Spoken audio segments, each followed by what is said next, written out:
¡Hola! ¿Cómo le va, comandante? Hola, hola, hola, hola, ¿cómo están? ¿Qué tal? ¿Cómo te va del otro lado de nuestra pantalla, de nuestra emisora? Todo pipí cucú. Acá no se usa pipí cucú. No, ¿qué le pasa en la boca? Lo escucho hablando raro. Es que hoy llegué, todo el equipo técnico del Avia Yala estaba consumiendo chupetines. ¿Cómo dicen acá? ¿Chupetas? ¿Chupetes? Nosotros decimos chupetines. ¿Eso no está penado por leyes Por la asociación, estupefacientes? por la asociación de dentistas está penado. Tiene más azúcar. Después te comes el chicle y aquí en eso estoy.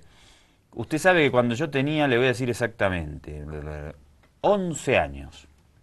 Estaba comiendo una chupeta, volviendo de la escuela, y un nene de 7 me dijo, ¿y vos qué haces comiendo chupetes? Chupetines decimos nosotros. Los chupetes son para niños pequeños como yo. ¿Y te las... No, tenía 7 años, no se iba a atrever, yo 11. Ah, no sé, capaz Pero que... me indignó, dije, ¿qué me está diciendo? Ahora tengo 38 y sigo comiendo, imagínese si no podía a los 11. Ah, sí, se puede. Eso lo come quien quiere. ¿Quién quiere, cuchicuchi? Alto comedor de chupete. Acá Mírelo, están... mientras trabaja con su chupeta en la boca. Muy bien, así es, hay que endulzarse la vida, porque lo que tiene que ver con la realidad... Es para amargarse. Se nos prendió el aire, che. Ah, mira, ahí está el Mire, cuchicuchi mire con su chupetín. Qué perfil, parece Tupac Atari. Grande cuchicuchi. Un crack. Tenemos un tema para él, después lo vamos a poner al aire. Bueno, saliendo de los temas banales, tenemos que hablar de lo que está sucediendo nuevamente en la Franja de Gaza. No nos dan respiro. No, Bajaron un poco los... No, hoy fue peor. Hubo una matanza primero de 26 civiles y después en un acto que Israel no se ha querido adjudicar, una escuela de refugiados de Naciones Unidas fue bombardeada. 17 muertos, más de 200 heridos, mucho enojo en Naciones Unidas por esta situación. Y lo vamos a ver en el informe sobre este tema, en la cual el funcionario de Naciones Unidas dice Israel y Hamás todos tienen las coordenadas exactas de los refugios y los lugares de ayuda humanitaria. ¿Y por qué no se lo atribuye? ¿Le cayeron bombas del planeta Ogón o qué? No, porque me parece que este ya es un acto complicado. Al parecer no está confirmado, murieron también funcionarios de Naciones Unidas en este ataque. Un lugar donde había cerca de 1000 refugiados, es decir, civiles que fueron hasta ese lugar para poder escapar de los bombardeos. Me parece que Israel poca autoridad tiene para decir que es un misil que se le escapó a Hamás y se le quedó dentro del territorio. Voy a citar a mi amigo John Kerry. ¿Cómo era? Infierno de... Menudo infierno de... Operación milimétrica. Operación milimétrica. No es que tienen la precisión para apuntar exactamente con una computadora y no sé qué. Alguno entonces le apuntó a la sede, al edificio de las Naciones Unidas con los refugiados. Digo, ¿no? Y sí. A ver, vamos a ver el reporte. Empecemos por la 2 entonces. Y empezamos con ese material. Es el reporte de José Levi. ¿Qué tal es el reporte? El reporte tiene varias, lo pusimos porque además de comentar esta situación, cuenta un poquito lo que pasó en el día en este marco. Está, digamos, normal. Me parece que... Ni siquiera la CNN defiende a Israel. Imposible. Y sí, es ambigua la CNN, digamos, trata de poner, bueno, que el enfrentamiento entre Israel y Hamás, pero me parece que tiene tal magnitud el desastre humanitario, se está acercando lamentablemente a las cifras de plomo fundido, que si mi memoria no falla eran 1398 asesinados, de los cuales 800 eran civiles y más o menos 300 niños y mujeres. Vamos a ver el reporte de la jornada, a ver. Niños y adultos, víctimas que se encontraban en el lugar que les tenía que haber dado cobijo, pero al final el refugio se transformó en escenario sangriento. Los palestinos culpan a Israel de haber realizado una verdadera masacre. En la ONU se está a la espera. No digo que ningún lado sea responsable. Lo que sé es que los israelíes tenían las coordenadas del lugar. Les habíamos pedido todo el día una pausa para evacuar la escuela, pero nunca llegó. Los israelíes dicen que durante 3 días habían pedido evacuar tal escuela y que solo cuando los combates pasaron a ser intensos es que recibieron la petición de evacuar el lugar. Dicen que ellos investigan si el horror fue causado por fuego de las milicias. Al menos en 2 o 3 diferentes ocasiones esta tarde, sus bombas cayeron dentro de Bet Hanun. No estamos seguros, pero estamos investigando. Nosotros no atacamos colegios de la ONU. Y aún no se ve un cese de la violencia próximo. Decenas de palestinos, entre ellos milicianos, se entregaron a las fuerzas israelíes. En Hamás proponen una tregua, pero solo humanitaria, y dicen que no pueden aceptar la propuesta egipcia e internacional de primero un cese del fuego y luego negociaciones. Temen que Gaza siga bloqueada. Todos quieren que aceptemos rápidamente un cese al fuego, pero ¿después qué? Rechazamos esa idea y la rechazaremos en el futuro. En Hamás aseguran que una de sus victorias estratégicas en este conflicto es que consiguieron que se suspendieran vuelos civiles a Tel Aviv. Una anulación temporal que luego fue revocada por muchas líneas aéreas al estudiar el tema y determinar que este lugar es seguro. Decisiones que, sin quererlo, han transformado a este aeropuerto internacional en objetivo central de los ataques de las milicias. Y de hecho, Hamás dijo que volvió a atacar ahora la zona del aeropuerto. 2 proyectiles fueron interceptados en el aire por encima de la terminal. José Levi, CNN, desde el Aeropuerto Internacional Ben Gurión en Israel. Bueno, hay varias cositas ahí. Hamás intenta bloquear los vuelos a Tel Aviv. Me parece que no tiene mucho sentido, ¿no? Como que no es un éxito militar muy... Creo que el objetivo político militar de Israel es demostrar que no pasa nada. Un poderío, digamos, creciente que en los últimos años, desde las últimas operaciones masivas que ha hecho Israel, se ha fortalecido militarmente, ha ganado también en poder de sus milicias. Digamos, uno de los argumentos que puede dar es que respecto a las otras invasiones ha triplicado el número de soldados israelíes que han fallecido en combate, y también está, me parece, demostrando con esto que los alcances de los misiles son ampliamente superiores y que esta vez el objetivo político es que el alto al fuego, el cese al fuego, sea con el fin del bloqueo que sufre Gaza desde el año de 2007.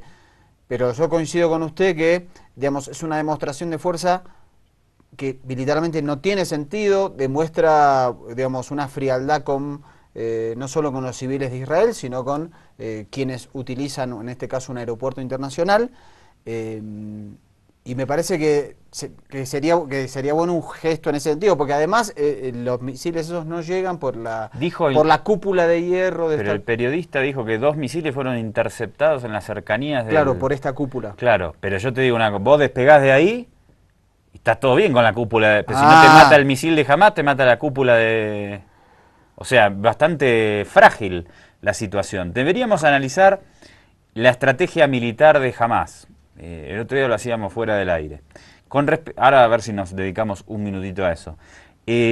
Con respecto a lo de Israel y la declaración del vocero del campo de refugiados o del centro de refugiados diciendo, flaco, le dimos las coordenadas pidiéndole... Claro, porque esto se negocia. Las Naciones Unidas e Israel tienen mucho diálogo. Entonces, donde están los edificios de Naciones Unidas, los tipos llaman y dicen, muchachos, de acá no nos lancen. Igual le lanzan. Bueno... Le dice, acá no nos tiren, que estamos con los refugiados. Vienen y te tiran una bomba. En las oficinas de Al Jazeera y Associated Press también, que son cadenas periodísticas que justamente no parecen que Israel necesite que eso sea un objetivo. ¿Ves? Es decir, yo me pregunto, porque Israel se jacta de su capacidad militar, de su capacidad milimétrica, de que la sofisticación de su armamento permite atacar blancos muy puntuales, no se nota eso. Pero no, o expliquen, o o están realizando un genocidio planificado, porque después en el programa vamos a demostrar políticas del Estado de Israel vinculadas al apartheid, a la sofocación, a la asfixia y a la eliminación de la población palestina, o sus armamentos no son tan buenos. Sigamos con más material, reporte de la agencia Telam, por favor, señor Wilson, vamos a seguir. Es desgastante hacer la cobertura de lo que sucede en Gaza, inexplicable y absurdo además, pero seguimos en esta línea de agresiones flagrantes y violaciones a todos los tratados internacionales. Nuevos ataques se registraron esta mañana en Gaza, al tiempo que Israel dijo que necesitaba más tiempo para erradicar los túneles transfronterizos utilizados por Hamas. Simultáneamente, las autoridades palestinas exigieron que se levante el bloqueo a la franja de Gaza. El ejército israelí dio a conocer un video en las redes sociales que muestra a las tropas en pleno combate en la franja de Gaza, allanando casas, patrullando las calles de un barrio palestino y destruyendo túneles transfronterizos a manos de la Brigada de Infantería y del Cuerpo de Ingeniería. Un ministro del gabinete israelí dijo hoy que no está prevista la retirada de las tropas de Gaza y advirtió que el ejército de Israel continuará la búsqueda de túneles palestinos aun cuando esté en vigencia cualquier tipo de tregua humanitaria. Al día de hoy se registran 718 muertos en Gaza, de los cuales 26 se fueron asesinados esta mañana con los nuevos ataques, entre ellos 6 miembros de la misma familia, según confirmaron funcionarios de salud palestinos. Las víctimas fatales obviamente se siguen contando del lado palestino, de soldados israelíes, de esos soldados, porque claro, ya una vez que ingresan a territorio palestino la cosa se les complica más. ¿Tenemos números de las bajas de soldados israelíes? Las bajas de soldados israelíes ya están en torno a los 35. Es un número, y hay 3 civiles muertos por el lado de Israel. Es un número alto, esto se da ya en enfrentamientos en tierras, en territorio de Gaza, entre los milicianos de Hamas y las fuerzas de ocupación de Israel. Euronews desde Europa se refiere a este tema. Vamos a ver qué nos dicen. Del lado israelí son 35 personas las que han perdido la vida desde que comenzara la ofensiva contra Gaza. 32 de ellos eran soldados. Ayer miles de personas acudieron en Jerusalén al funeral del soldado Max Steinberg. Aunque el joven de 24 años no era conocido en la zona por proceder de Estados Unidos, miles de israelíes acudieron a su entierro. El número de víctimas tras 17 días de ofensiva triplica al de los enfrentamientos entre israelíes y palestinos de 2008. En aquel entonces, durante el mes que se prolongó el conflicto, murieron 10 soldados. En Jerusalén, cientos de judíos ortodoxos se congregaron para rezar por sus combatientes. Por otra parte, la Administración Federal de Aviación estadounidense decidió levantar ayer por la noche las restricciones a las aerolíneas de su país para viajar desde y hasta el aeropuerto de Tel Aviv. La Agencia Europea de Seguridad Aérea, sin embargo, mantiene la recomendación de no viajar al aeropuerto de Ben Gurión. Mejor no viajar, porque si están dando vueltas ahí los misiles de Hamas y el sistema de defensa de israelí, que el sistema de defensa aéreo también genera explosiones, pasa cualquier avioncito por ahí y se lo cargan. Vamos a ver un incidente que hubo con un periodista de BBC, ¿no? Sí, de la BBC en árabe. Tenemos la sección que tiene la cadena en idioma árabe. Estaba reportando este hombre y veamos lo que sucedió.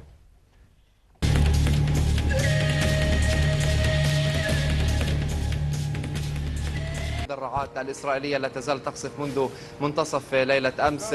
هذا بالإضافة يعتدون علينا هنا يعتدون علينا من خلال هذا بالإضافة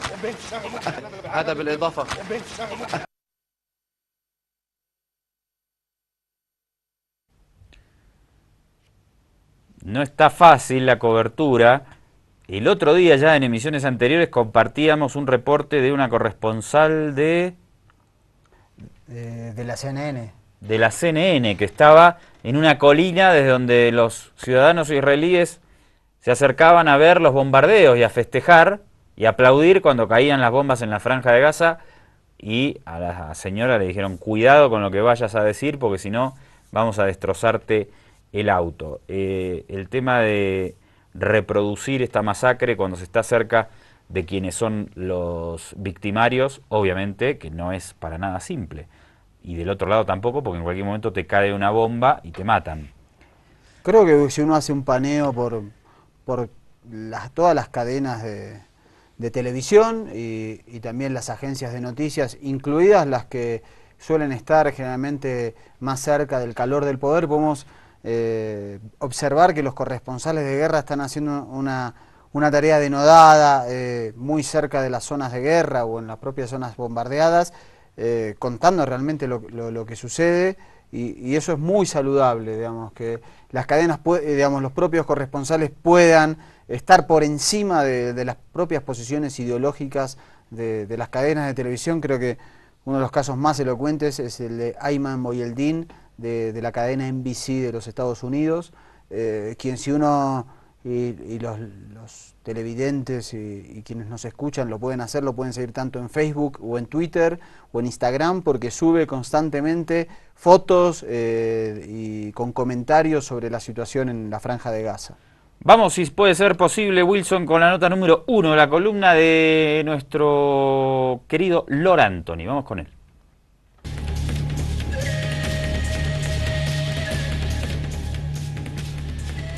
Comandante Salari, doctor Mariano, seguimos con este tema de Israel y Palestina, y hay detalles que pues, los medios de comunicación nunca se los van a informar o se los va a saber. Por ejemplo, que Estados Unidos ayuda militarmente a Israel y un monto de 112 millones de dólares hace que Israel, por ejemplo, sea uno de los ejércitos mejor armados. Y en este tema, miren cómo viene la cosa y cómo es los negocios que se tiene en las industrias estadounidenses. El dinero que se manda a Israel, el 25% Israel debería invertirlo en armamento nacional, el 75% en la compra de armamento estadounidense.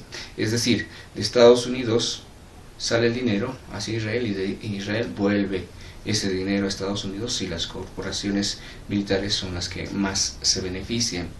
Otro de los detalles también es de que la diplomacia entre Estados Unidos e Israel hace que Estados Unidos siempre salga a favor de Israel, y obviamente es por el tema de los negocios y del dinero. Otro de los detalles también es que hay corporaciones que están libres de impuestos. Por ejemplo, fundaciones como las Amigos en Defensa de Israel son los que recaudan en Estados Unidos bastantes millones de dólares. Se calcula que el pasado año han recaudado 62 millones de dólares que están libres y exentos de impuestos y que van directamente a el tema de el fortalecimiento del ejército de Israel. Cosas y casos que en otros medios no los vamos a conocer. Ojo con los medios, ojo con los rantos. Qué tema el de la guerra y quienes se ven beneficiados, ¿no? Porque por un lado están las víctimas fatales y por el otro lado la industria armamentística presionando para que 2x3 haya un conflicto armado en X lugar, porque si no, no pueden producir armas. Esas armas que se producen en algún lugar y momento hay que usarlas. Y hay que probar las nuevas tecnologías y todo eso. Creo que gran parte de los conflictos bélicos también se explica por este lado, ¿no? Por la voracidad de esta industria armamentística, por poner sus productos en el mercado y venderlos para reproducirse y no morir. Los muertos siempre los ponen los pueblos. Bien, vamos con más material. Pedro Brigger, ¿le parece? Sí, hace un análisis, lo entrevistaron en la cadena CNN y hace un interesante análisis sobre la historia de este conflicto y también sobre esto que se habla del poder civilizatorio, ¿no? Los que se hacen en nombre de la civilización. El Estado de Israel suele manifestarse como que es la única democracia en un mar de regímenes despóticos árabes. Veamos lo que dice el analista y periodista argentino al respecto. El conflicto entre palestinos y israelíes es básicamente un conflicto de identidades nacionales por un mismo territorio que ambos reclaman como propio. El problema es que es verdad que de ambos lados la cuestión religiosa ha cobrado un lugar muy importante tanto en el discurso israelí como en el discurso de los palestinos, especialmente después de la ocupación de Cisjordania y la Franja de Gaza en 1967. Allí fue cuando creció el discurso nacionalista religioso dentro de la sociedad israelí, porque lo que se planteaba era que no se iba a devolver ese territorio porque ese territorio le pertenecía históricamente al pueblo judío. De hecho, en un primer momento, al territorio de Cisjordania, los diferentes gobiernos israelíes lo llamaban territorios administrados. Lo que pensaban es que los iban a administrar por un tiempo y después los iban a devolver a Jordania, algo que no sucedió. Con el tiempo y con el ascenso de los grupos o los partidos de derecha dentro de la sociedad israelí, se cambió la terminología y se comenzó a llamar a esos territorios Judea y Samaria, utilizando una vieja denominación bíblica. La razón por la cual asesinaron al primer ministro Yitzhak Rabin de Israel en 1995 es porque sectores de extrema derecha, nacionalistas, religiosos, consideraban que él era un traidor. ¿Por qué? Porque estaba dispuesto a devolver territorios que históricamente le pertenecían al pueblo judío. Por lo tanto, ahí vemos que el condimento religioso cobró un lugar muy importante. Entre los palestinos también sucedió algo parecido, por motivos diferentes. Hasta fines de la década del 80, el liderazgo palestino era de la OLP, la Organización para la Liberación Nacional de Palestina, liderada por Yasser Arafat. Ellos eran básicamente nacionalistas laicos. En 1987 surgió un movimiento de nombre Movimiento de Resistencia Islámico, Hamas, cuyo componente es político-religioso. La OLP estuvo dispuesta a llegar a los acuerdos de paz en 1993 y aceptar que no toda la Palestina histórica que ellos querían podía estar en sus manos. Podían llegar a un acuerdo. ¿Por qué? Porque no había un elemento religioso de por medio. El movimiento de resistencia islámico, como tiene una cuestión religiosa de por medio, considera que todos esos territorios le pertenecen, aunque en realidad no hay un fundamento religioso para eso, sino más bien un discurso nacionalista de que Palestina era árabe y que esto en realidad no proviene del discurso religioso. Lo que pasa que hoy Hamas es un movimiento muy poderoso entre los palestinos, donde sí ha habido un resurgimiento religioso muy importante. Por supuesto. A un ejército que bombardea población civil, que bombardea hospitales, campamentos de refugiados de Naciones Unidas y que mata mayoritariamente a civiles, mujeres, niños y ancianos, como uno lo puede leer en la propia prensa israelí. No soy yo quien debe calificar si esto es un acto civilizatorio o no. Me parece que ese no es el eje del debate de quién es más civilizado que el otro, porque me parece que hay profundos prejuicios cuando uno piensa que unos son más civilizados que otros, porque lo que se está planteando es, nosotros somos los civilizados y los otros son los bárbaros. En nombre de la civilización se cometieron muchas barbaries y hay que recordar que las principales potencias coloniales en el siglo XIX y en el siglo XX se consideraban pueblos civilizados y sin embargo cometieron barbaries en América Latina, en Asia y en África. Entonces creo que es un debate filosófico y que no tiene que ver con el conflicto palestino-israelí ahora definir quién es más civilizado. La gran pregunta me parece que es ¿qué busca el ejército israelí al bombardear masivamente la Franja de Gaza? ¿Y cuál es el objetivo político de estos bombardeos? Bien, vamos a hacer aquí un corte.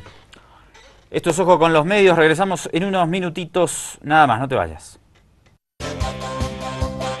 Aviala Televisión, un continente de culturas.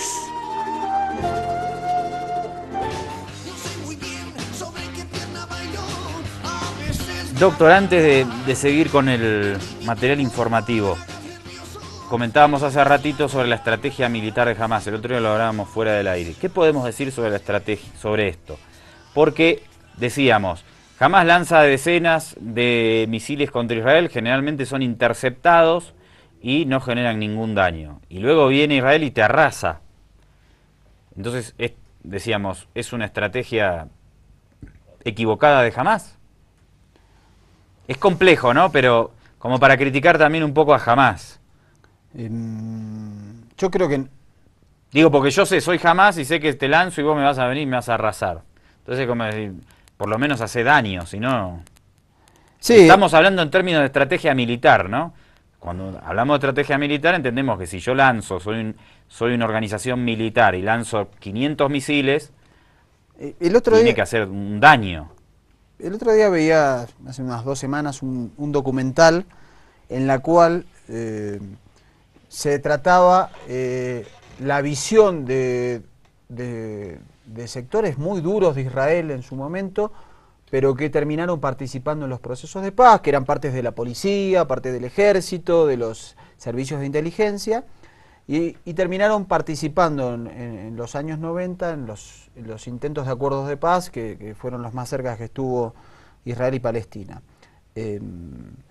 Uno de ellos contaba, respecto justamente a esta política de tirar misiles, que dialogó con otro palestino, que vivía en Inglaterra y que se habían reunido en estos marcos de procesos de paz que buscaba el mundo, y que él le decía, les estamos ganando.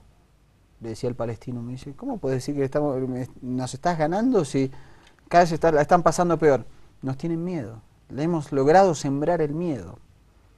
Alcanza con eso para la estrategia de Hamás, y la otra discusión era cómo reacciona la población palestina civil ante esto, porque hay una organización político-militar muy enraizada, o sea, Hamás gana las elecciones ampliamente en la Franja de Gaza, y nosotros decíamos, no hay gente que se enoje con Hamás porque tienen una estrategia de lanzar misiles, pero después viene la respuesta en ese sentido, la táctica militar israelí no falla. Dice, nosotros vamos a destruir esto y esto, y te lo destruyen.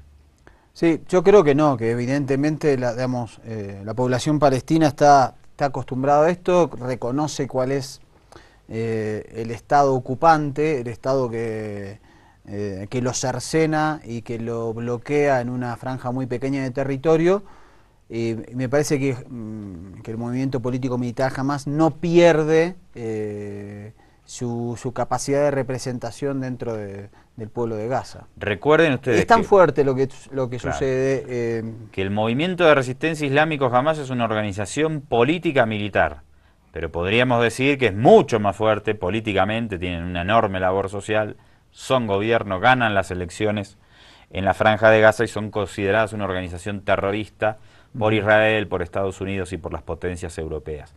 Por eso cuando ganó Hamás, 2005 o 2007. 2006, sí, 2006 y a raíz de eso en el 2007. Desde que gana las elecciones Hamás, dicen, no, con estos terroristas no podemos hacer nada, entonces bloqueos, la situación para la población civil es... Qué paradójico que es, porque la organización se crea en el año 1987. Y en general las organizaciones mayoritariamente palestinas, antes había un grupo dentro incluso de la OLP, cuyo brazo mayoritario es Al-Fatah, conducida por su líder histórico Yasser Arafat, que tenía una posición religiosa, digamos, pero históricamente el movimiento de liberación palestino tiene una visión nacionalista y laica, y en el marco de los procesos de paz, producto de esa posición nacionalista y laica, no pretendía, digamos, en los acuerdos con Israel, que se le respete los límites de la Palestina histórica. Quería llegar a un acuerdo en el cual realmente se conforme otro Estado. Obviamente con Hamás eso no va a pasar, porque Hamás tiene una posición incluso más radical de, digamos, negación incluso del Estado de Israel. Entonces eso genera una complicación. Y también hay muchos sectores, digamos, muchos historiadores que dicen que Hamás prefirió, digamos, el Estado de Israel prefirió el surgimiento de Hamás para dividir Algunos dicen que fueron los servicios secretos israelíes los que crearon el movimiento de resistencia islámico Hamás para dividir al pueblo palestino. Yo a veces soy medio descreído de esas posturas, porque en general es como que siempre se le atribuye al otro, digamos, la creación de, digamos, Al-Qaeda dicen que también es una creación, digamos... Pero en el caso de Al-Qaeda es más claro. Sí, pero existen bases. En todo caso vos podés potenciar algo. Pero me parece y podés crear algo que después se te va de las manos. Exactamente. Como Al-Qaeda. Claro. Sí, pero yo creo que realmente no salen de un tubo de ensayo organizaciones de esa naturaleza. En todo caso, digamos, obviamente la inteligencia y la billetera de otros puede potenciar y acelerar. Yo creo que sí, que puede tener su fuerte influencia, ¿eh? En eso difiero con usted. ¿Por dónde seguimos? Queríamos mostrar el otro lado de la situación en los territorios árabes ocupados, que tiene que ver con el bloqueo económico que sufre Gaza hace mucho tiempo, la expansión del Estado de Israel en todos los territorios árabes ocupados, hablamos de Jerusalén Oriental, la Ribera Occidental e incluso el Golán sirio, digamos, porque suceden cosas alarmantes. Y vamos a mostrar un documento, un informe muy interesante de la Organización Internacional del Trabajo sobre la situación económica en los territorios ocupados en árabe. Tenemos algunos gráficos como para ir mostrando mientras charlamos. En este caso el que vemos es, por ejemplo, el Producto Bruto Interno de los habitantes de las zonas ocupadas. Y vemos como, por ejemplo, en el caso de Cisjordania, esto está más o menos en $950 y en el caso de la Franja de Gaza apenas llega a los $400. Un PBI per cápita. Per cápita. ¿Cuál es? Que si uno, no sé, por ejemplo en Bolivia es de 3.000 y pico, creo, ¿verdad? No me acuerdo ahora la cifra del PIB per cápita en Bolivia. Por ejemplo, tenemos un segundo gráfico en el cual vamos a ver, por ejemplo, cuáles son los salarios medios en los territorios ocupados. Y vemos, por ejemplo, la moneda es el NIS es la moneda de Israel, está en ese término, que más o menos 102. Por ejemplo, dice en la Ribera Occidental el sueldo diario en el sector público es de $102. Perdóneme, ¿qué es la Ribera Occidental? Cisjordania. Bien. Por ejemplo, 102 es $30 por día, en el sector privado 80, por ejemplo, en Israel y en los asentamientos de Israel, la cifra es si lo podemos volver a poner, así, es de 175, pero si vamos a Gaza... Perdóneme, porque no estoy valorando, no es que no entienda.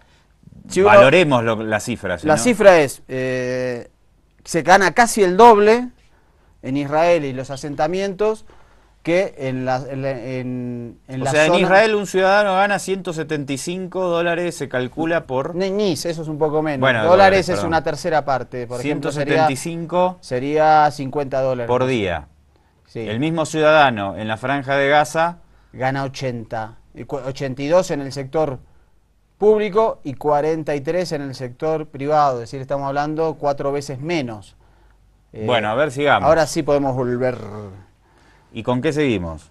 Por ejemplo, la tasa de desempleo en los territorios ocupados. A ver, eso me interesa. Del desempleo, porcentajes de desempleo, 2013. En Cisjordania, territorios palestinos, 31,7, ¿no es cierto? Exactamente. Y si uno ve en el caso de... en la Franja de Gaza menos desempleo que en Cisjordania, dice. Sí, ahí 53 y 42.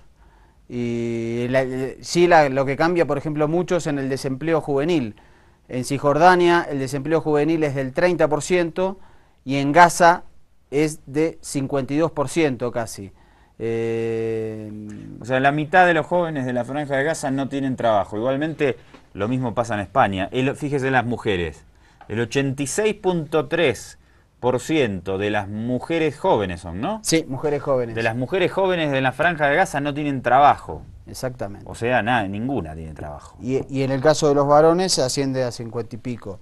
Es bastante alto. Después, el otro gráfico que tenemos tiene que ver con las importaciones y las exportaciones en Gaza. La única forma de que lleguen productos a Gaza es a través de camiones, y la importación es la misma situación.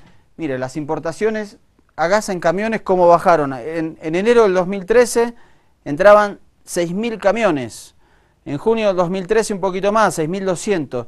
Ya en marzo del 2014 eso bajó a menos de 4.000 camiones. Esto quiere decir que las necesidades básicas de los palestinos fueron completamente arrasadas, porque cuanto menos camiones entren, menos insumos tiene una población prácticamente que no tiene que producir. Eso es Hay una más de las exportaciones que tiene que venir ahorita. No, pasamos, esto ya es otro, volvamos, porque eso lo decimos después.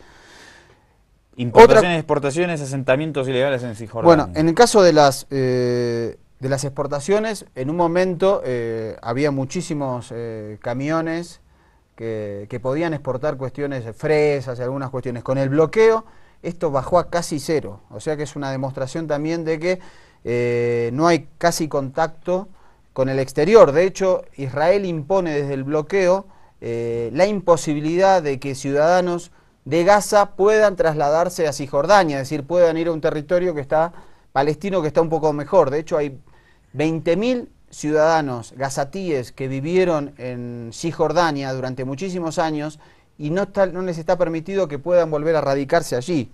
Otro dato es, por ejemplo, la inseguridad alimentaria en la Franja de Gaza asciende al 60%. Y el 80% en la Franja de Gaza vive de la ayuda humanitaria internacional. Ese es un dato interesante. Ese es un dato... Lo habíamos comentado, por eso muchos edificios están ligados con la ONU o con otras dependencias internacionales. Exactamente. Y el 80% de casi 2 millones de personas viven de la ayuda de organismos financieros, no, organismos internacionales. Sí, después, por ejemplo, el salario mínimo en Israel triplica los salarios mínimos en los territorios ocupados y que a su vez solo un 15-20% se respeta ese salario. Ya casi no se extienden permisos para trabajar fuera de los territorios ocupados. ¿Vamos con más gráficos? Sí, este gráfico ahora pasamos a una política que tiene que ver, es la número 14, una política que tiene que ver con la política de asentamientos ilegales, que es otra forma de asfixia y de dominación. A ver, miren este dato. Explíqueme. Lo que vemos en celestito, esta imagen, este hombrecito en celeste, es la cantidad de asentamientos ilegales de personas israelíes que ocupan territorios que pertenecen a Palestina, ya sea, generalmente esto es en la zona de la Ribera Occidental. En el año 91 eran 89.800 y representaban el 5,2% de la población. O sea, los israelíes que vivían en territorios ocupados, en territorios palestinos, en 1991 vivían 94.8 de palestinos y 5.20 y pico de israelíes. Exactamente. En 2011 los israelíes pasaron del 5% al 31%. Es decir, 325.100. Esto grafica cómo Israel va invadiendo literalmente los territorios palestinos. En el año 2020 se calcula que en estos mismos territorios palestinos va a haber un casi 40% de población israelí. Exactamente. Hay una política obviamente planificada de copamiento y de ocupación poblacional de los territorios palestinos por parte del Estado de Israel. Exactamente. Y el siguiente gráfico que vamos a ver es el siguiente, que es la tasa de natalidad que tienen en estos territorios ocupados. ¿Por qué vamos a ver esto? Porque hasta hace 10 años Israel tiene una población de 7 millones de habitantes, de los cuales 2 millones son árabes. Y su tasa de natalidad es baja en relación a la tasa de natalidad de las poblaciones palestinas. Entonces lo que se decía es que Israel tiene que cambiar su política porque en 25 o 50 años la población palestina le va a cooptar demográficamente todo. ¿Cuál es la política desde Netanyahu hasta nuestro tiempo? Pongamos el gráfico, por favor, que muestra un gráfico de la tasa de natalidad. Observamos, en la parte superior, los israelíes, ¿qué tasa tienen? 3 hijos más o menos por pareja. En el caso de en Cisjordania, las familias palestinas, 3,1. Otros tienen 5,1. Los ultraortodoxos suelen tener una tasa de 6,5 hijos. Y en las poblaciones ocupadas, donde los ultraortodoxos son abrumadora mayoría, la tasa es de 7,7 hijos. Entonces también hay una política de natalidad y de ocupación. Esto quiere decir que en algún momento la primera minoría en los territorios ocupados, que tiene diferentes nacionalidades, van a ser de origen israelita. Bueno, vamos a hacer el último corte.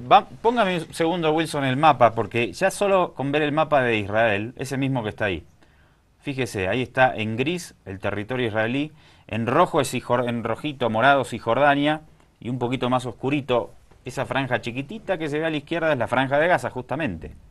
Entonces ya viendo el mapa de estos territorios, que eran palestinos hasta la Segunda Guerra Mundial, hasta la finalización y la conformación del Estado israelí, se ve cómo han sido acorralados con el pasar de los años por el Estado israelí, y este avance continúa. Sí, y además esto genera una cuestión muy clara. Desde que Netanyahu está en el poder se han quintuplicado los asentamientos ilegales y se han quintuplicado la población judía que vive en estos lugares. En general, como decíamos, son ultraortodoxos y son votantes de partidos ultraortodoxos que ahora se están aliando con Netanyahu, que paradójicamente no es de lo más derechoso que hay. La izquierda en Israel, que no es minoritaria, está ante un problema tremendo ante esto, está, digamos, completamente perdida, y esto también es por la razón por la cual los asentamientos ilegales van a continuar expandiéndose. Un dato más antes de ir al corte. Usted tenía por ahí el dato de los asentamientos ilegales. ¿Qué son los asentamientos ilegales? Proyectos del Estado israelí o programas en el que dice usted, señores de X población, vayan y colonicen tal territorio que hoy día lo ocupan los palestinos. Bueno, van, hay incidentes, los terminan ocupando con el apoyo del ejército. ¿Cómo cambió la cifra con Netanyahu? Con Netanyahu pasó de 110.000 a cerca de 500.000. 500.000 asentamientos. 500.000, no, habitantes, digamos, es decir... O sea, había, antes de que llegue Netanyahu, 110.000 colonizadores israelíes en territorios palestinos. 110.000 había, ahora... Están entre 500.000 y 550.000. Pasaron a 550.000. Sí, Esta sí. política es fuertemente cuestionada, incluso por la administración de Barack Obama, lo que ha generado fuertes cortocircuitos entre Washington y Tel Aviv. Hacemos aquí un corte y al regreso al último bloque, no te lo pierdas. Aviala Televisión, un continente de culturas.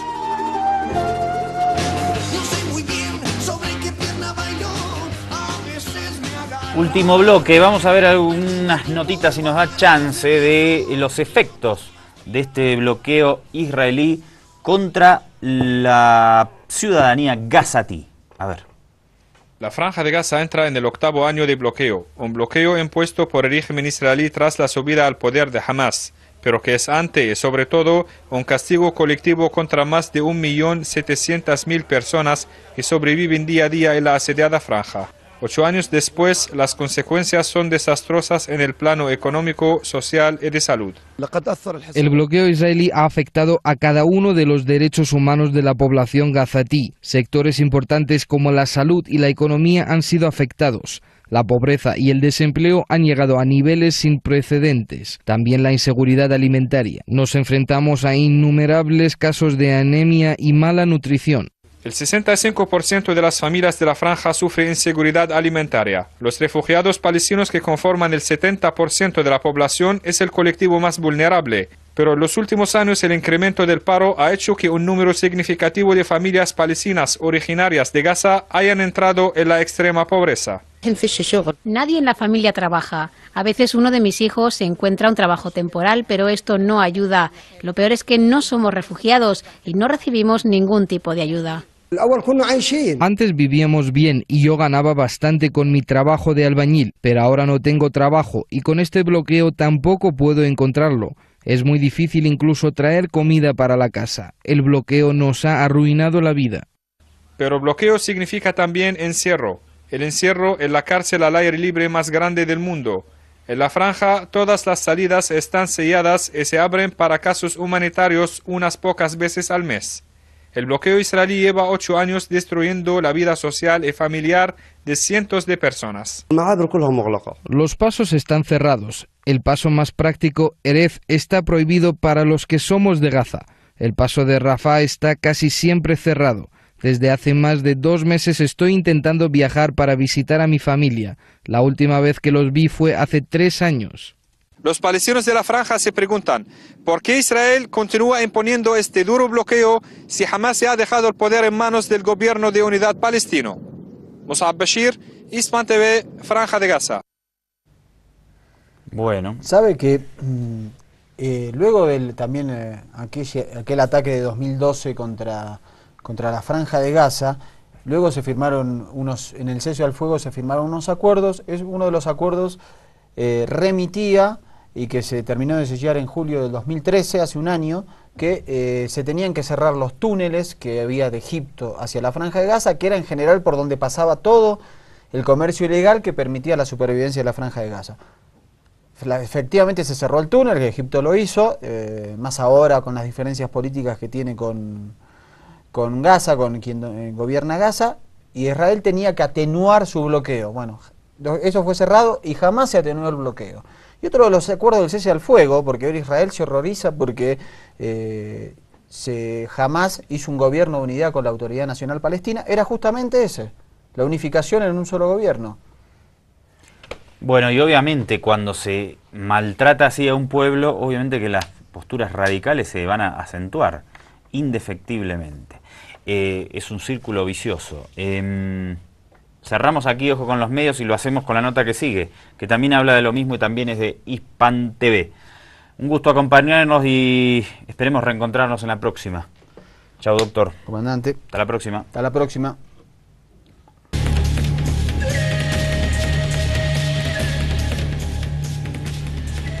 Una muerte lenta. Así es como varias organizaciones definen el bloqueo israelí impuesto sobre la Franja de Gaza en un reciente informe.